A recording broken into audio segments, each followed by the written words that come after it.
poquito de inglés, Thank you so much probablemente for voy a hablar having me más here rápido. today. I am Muchas so gracias por honored recibirme and aquí humbled hoy. to be sharing this Realmente es un stage honor with so estar many accomplished aquí individuals compartiendo and professionals.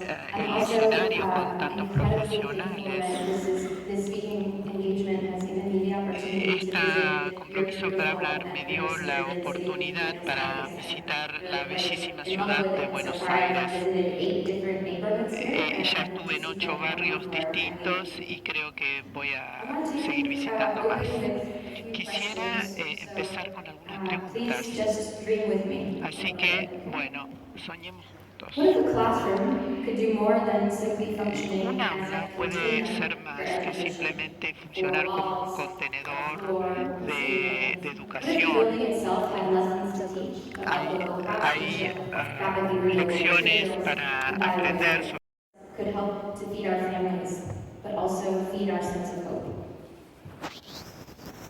Take a moment and imagine what a classroom could accomplish if we freed it from the constraints and assumptions of the past, and thought of a classroom as something that could do more than simply support learning, more than contain education.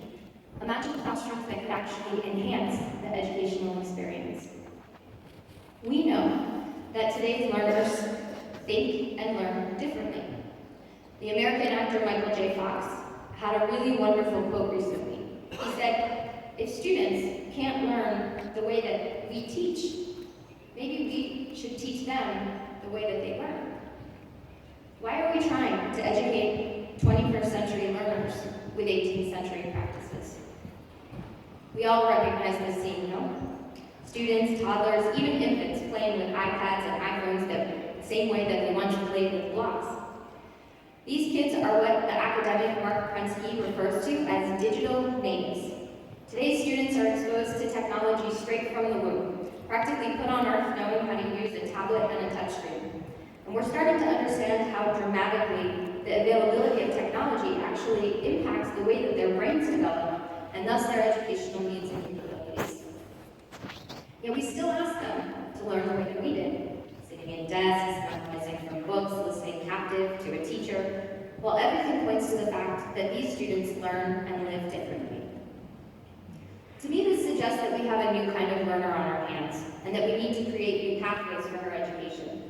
This generation has a world of information at their fingertips. They literally know how to access that better than we do. So shouldn't we teach skills as opposed to information? Skills and knowledge that have practical applications to real-world settings. We keep asking children to learn the way that we did, but we're growing up in a world that looks very different than when we were sitting in grammar school. This is what a computer looked like when I was in elementary school. Computers were certainly not a part of my early education, and tablets had not even been invented yet. We are calling upon you, architects, engineers, product manufacturers, industry and business leaders. We're calling upon you to educate a new type of learner, a new type of citizen, a type of leader who we refer to, borrowing from Mark Prensky, as sustainability natives. We're calling upon you to educate a new generation of students, and I want to ask you, what do you think that it would be like to educate a generation of sustainability natives? A sustainability native is fluent in the language of reading. She intuitively makes decisions to use what she needs as opposed to what she can. Sustainability natives believe in the triple bottom line. They believe that great things happen when you shoot for the intersection of people, planet, and prosperity. Why is it, we ask ourselves, that a classroom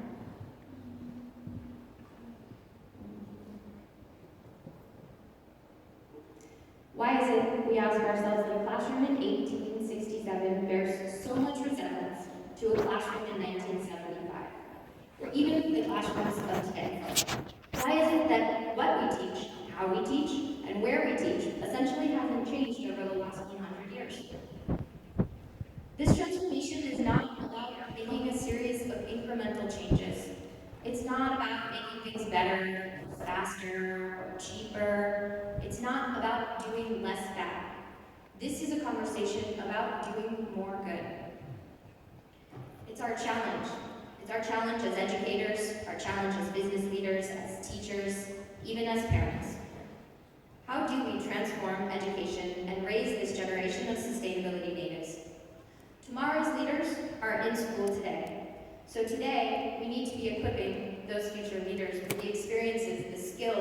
and the intelligence to address the mounting challenges of the 21st century. I want to tell you a story. It's a story that motivates me every day and the work that I do at the Center for Green Schools. And it's a story that underscores the critical role that schools, and specifically school facilities, can play in helping our children to dream of a brighter future. Several years ago, the U.S. Green Building Council at our headquarters in Washington, D.C. had the opportunity to host the regional finals for a student design competition. This is a competition that's run by one of our partners called the Council for Educational Facility Planners. And in this competition, we challenge middle school students to design their own dream schools. They work with architects and engineers and other local mentors to build a true scale model of the school that they envision in their dreams. So you can imagine that this is an exercise in dreaming big. Anything here is possible. You want to put a roller coaster on the roof? Está bien. You want to put a shopping mall in the courtyard? Está bien. So the first students who came to present at this judging panel, they were from Montgomery County Schools. Montgomery County Schools is right outside of Washington, D.C. It happens to be the same school district where I was educated.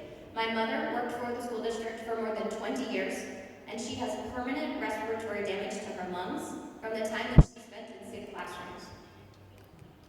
That said, Montgomery County is also one of the first school districts, school systems in the entire country of the United States to have a true green building program. And so these students had a lot of inspiration at their fingertips. When they presented the school to the judges could see the vision. It was living walls and wind turbines and solar panels and fisheries. It was about the greenest school that one could imagine, and certainly the greenest school that I had ever seen. Now the next students who presented were from Washington, D.C. Washington, D.C. is where I live. Washington, D.C. over time has been known as one of the school districts in the United States with the poorest quality school facilities. Today, Washington, D.C. is also making tremendous progress, and every new school that they build is LEED certified. There's extensive green curriculum that the students are starting to be exposed to, but this preceded most of that progress. And so when the students put their model green school down on the table, the judges kind of looked at each other kind of confused, because the model that these students presented was really nothing more than a brick box. And these students, they stood in front of the judges and they said, "This is our dream school. We dream of a school that has windows that you can see through, bathrooms that work, and a place where we can go to do our homework." This was the biggest dream that these students could muster. And you ask yourself, why? Why? When you could put a roller coaster on the roof, how could it be the biggest dream that they could muster? So I really couldn't find any answers to this, and since it's local, I took a drive to the school, and this is what I found. This is the place where these students go to school. And it probably won't shock you to see that a school looks like this, but I do think that it probably shocks most of you to know that we have schools that look like this in the United States. In fact, most people in the United States are shocked to see this image. It is a harsh reality that millions of students in the United States still attend schools that are unfit for education and unfit for our students' health. We are doing these children, those we purport to protect, a disservice. When we send our children to schools like this, it sends them a very clear message that they don't matter. Here we're asking them to take the reins and resolve these massive questions about the future of the earth and its ability to sustain future generations. We're trying not just to educate a new generation of sustainability natives, we're trying to inspire a new generation of sustainability natives. And I want to tell you that up until this point, I think we've gotten it wrong. We need to reinvent ourselves. We need to reinvent our platform. We need to redefine what it means to not just be green buildings, but most of all, environmentalists. We have made this a conversation about fear instead of a conversation about hope.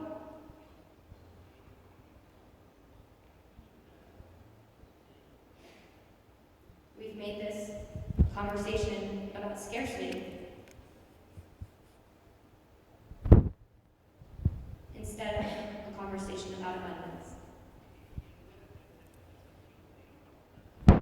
Enough Enough of these messages that the world is dying, that the next generation will be so much worse off than we are. There's no more conversations that we can have about being beyond repair or it's already too late, there's nothing that we can do about it. I think enough with the doom and gloom and these sad polar bears and environments mercilessly polluted. Images like these are designed to shock us, to scare us, and to fill us with dread for what is to come. And they do. Images like this may even succeed in convincing the skeptics that there is indeed a problem that we need to pay attention to. But intellectual agreement, simply believing that these things are problems, is not inspiration to act. A growing body of evidence tells us that negative messaging like this has the opposite of the effect that is intended. It paralyzes us, and it makes us shut down. And it has the same effect on our children. We need to stop telling our children, it's too late. As a parent, how many of you are parents? As a parent, when your child is failing math, you say, no, my child will never fail math. Okay, let's just pretend. If your child was failing math, would you tell them it's too late? No, you wouldn't tell them it's too late. You would say, get back in there. You would say, fix it. You would say, try harder. You would say, I believe in you. When we wake our children up in the morning, do we say, do you know what? There's really no point. It's probably too late. You should just go back to bed. No, that's absurd, right? But if you think about it, these are the messages that we've been sending to our children, to the skeptics, and to society as a whole. At the Center for Green Schools, we want to grow a generation of children who learn, think, and act differently. Sustainability natives believe in the power of the triple bottom line, and they always shoot for that intersection of people, planet, and prosperity. Sustainability natives are a generation of students who believe in the power of hope rather than fear, abundance rather than scarcity, who see solutions as opposed to problems. This is a generation that believes that a conversation about sustainability isn't just about what you or I lose, it's about what we gain. Sustainability natives don't see green as a luxury that we can't afford, and they also don't see going green as going without. This rising generation understands that sustainability is an opportunity to enhance our lives and make our communities better places to live, learn, work, and play.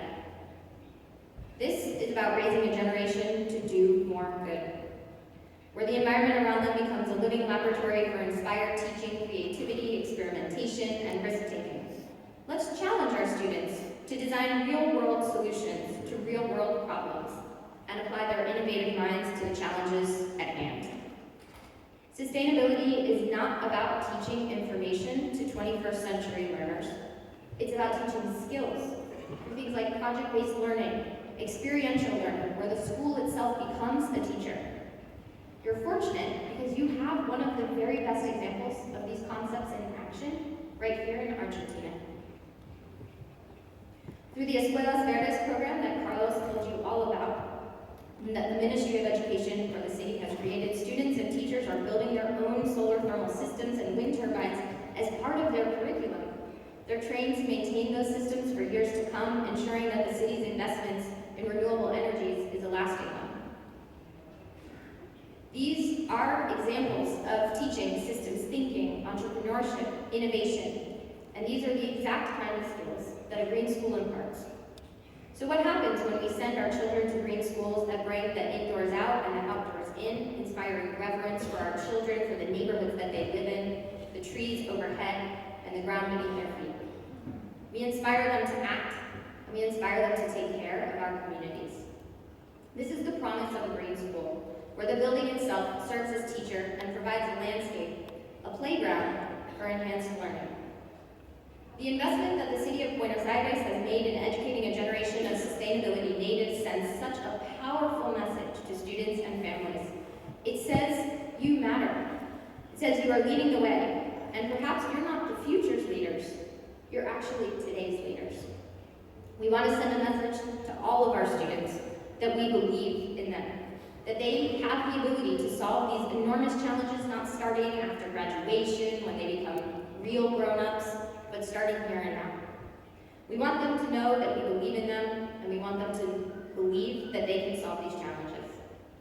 Here in Argentina, I believe that the Escuelas Verdes model presents a solution that can truly scale to every school in the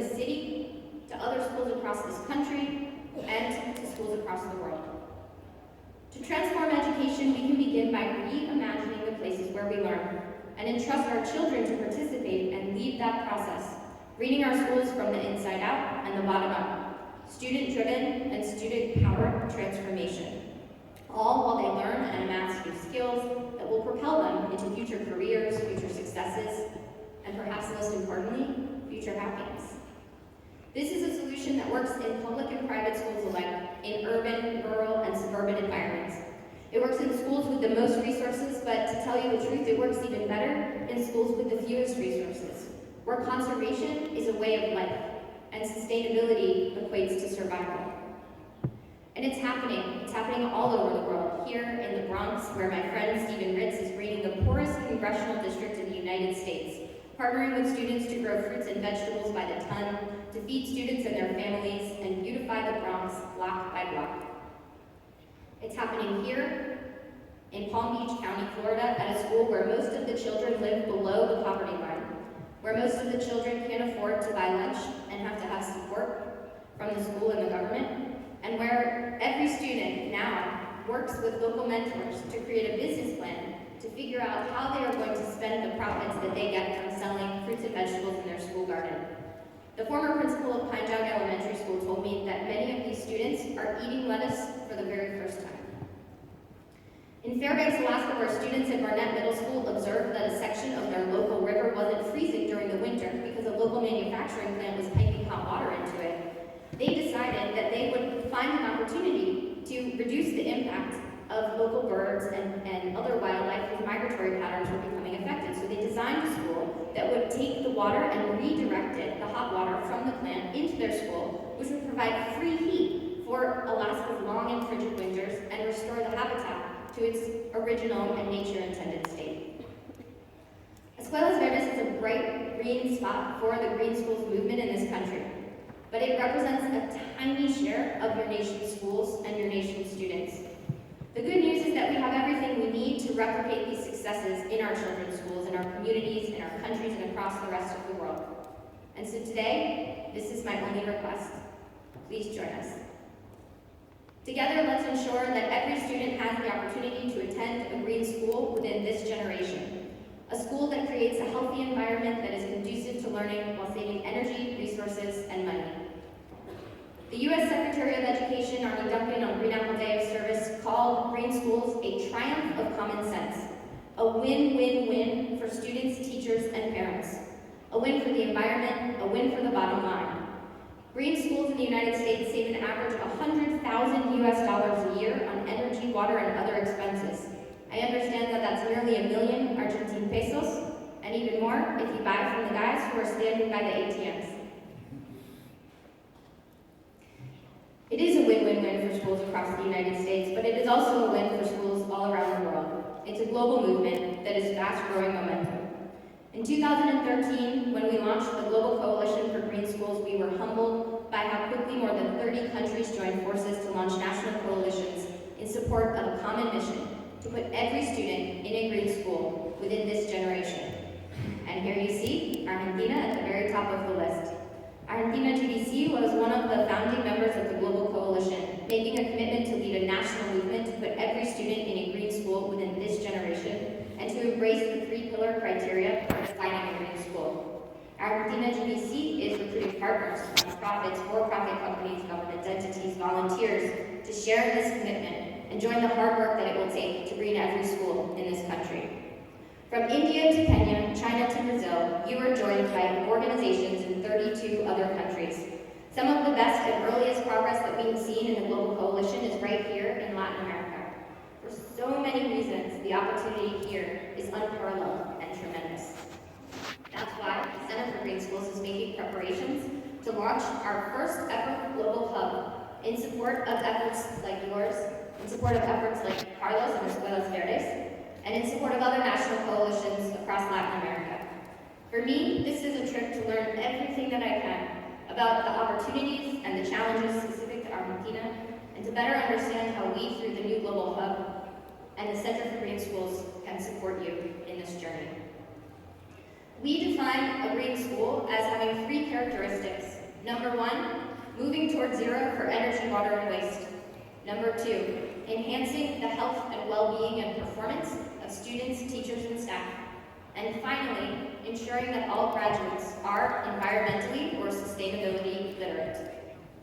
We've seen that these three pathways can provide a pathway for any school to make improvements, whether they're urban, rural, wealthy, or poor. And we know that sustainability carries different meanings around the world. For example, in developing countries, like this school here in Kenya, the three pillars are a means for ensuring basic equity. For example, the Water Bank School in Kenya, the 2013 recipient of our Greenest School on Earth Award at the Center for Green Schools, harvests rainwater instead of a site at the river 6 miles away. At this school, impacts are not measured in water bills, but in the number of girls who stay in school because they no longer have to make a 12-mile round trip every day to fetch fresh water for their families. The Center for Green Schools is working with its partners in the Global Coalition for Green Schools to recruit administrators of education to launch national competitions for green schools based on the three pillars. We are on the cusp of a truly global movement for the mission of putting every student in a green school within this generation. And it's leadership, like what's going on right here in Argentina, that's driving that transformation. It's what makes me so excited to be here today, to be part of this global movement in a place that is demonstrating with real and tangible action a path forward to green schools for all. These students here in Buenos Aires, they're learning 21st century skills that will prepare them for 21st century careers. And they're learning by doing. They're learning to take care of their families, they're learning to take care of their communities, and they're learning to take care of their planet. These are the faces of sustainability leaders. One of the easiest ways for you to get involved is through our Green Apple Day of Service projects. In the last 3 years, through Green Apple, we've mobilized more than 700,000 volunteers who have led more than 12,000 school transformation projects in 73 countries around the world. All in all, Green Apple Day has had a direct impact on more than 7 million students and teachers. And every year, Argentina GDC hosts a series of Green Apple events with their partners around Buenos Aires and beyond. Here's a picture of Green Apple Day of Service in Colombia, where students right outside of Cartagena hosted a Green Apple Service project, where they planted 200 trees and learned about local ecology. But what I think is so special about this particular project is that students also visited village elders to have a dialogue about the importance of protecting and preserving the local environment and tradition. Inspirational images like this of Green Apple Day of Service come from all over the world. These are from Brazil. Sustainability natives are very cute. And around the world, green schools are a success, motivating students, teachers, parents, whole communities to rally around the education of our children and instill them with the hope that will lead us forward. I want to tell you about one additional new opportunity that I hope that you will share with your friends and with your family. Just recently, we've launched a platform called Learning Lab at the U.S. Green Building Council. And we have curriculum for K through 12 sustainability for the entire year. It's absolutely free for any school that wants to participate. We have 1,300 teachers from 23 countries, and it's completely available in Spanish. Everything has been translated and culturally adapted. If you're interested in gaining access for a school or a school system, please come and see me, or contact someone at the GDC, and we will help you to get that set up. It's completely free. And now we're in conversations with Carlos about sharing the content that they've created for Escuelas Verdes with other schools around the world. So, let's make this a conversation about things close to home, not about polar bears in the Arctic. Let's make this a conversation about hope. Let's make this a conversation that's local, and let's make this a conversation that's personal. Let's work together to reimagine education and grow a generation of sustainability natives. My name is Rachel Gutter, and I'm the director of the Center for Green Schools at the U.S. Green Building Council. And I'm on a mission to ensure that every student has the opportunity to attend a green school within this generation. We want to work with you, and we're asking that you join us in making this our shared legacy. Thank you.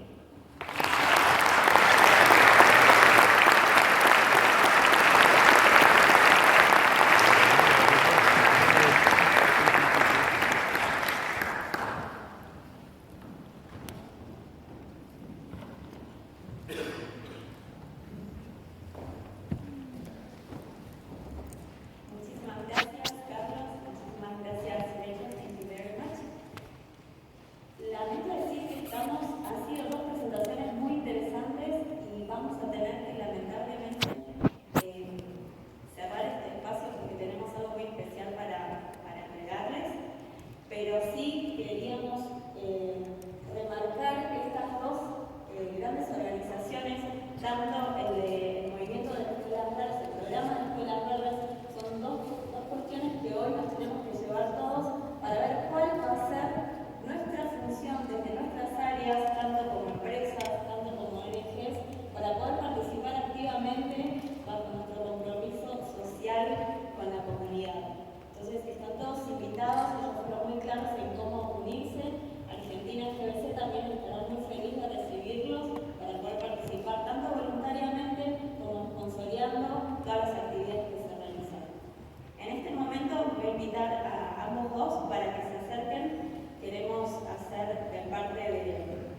This is in recognition for the amazing work that the Escuelas Verdes program has done on behalf of the children of Buenos Aires and for setting a vision for what the rest of the country here and schools across Latin America can do in support of green schools within this generation.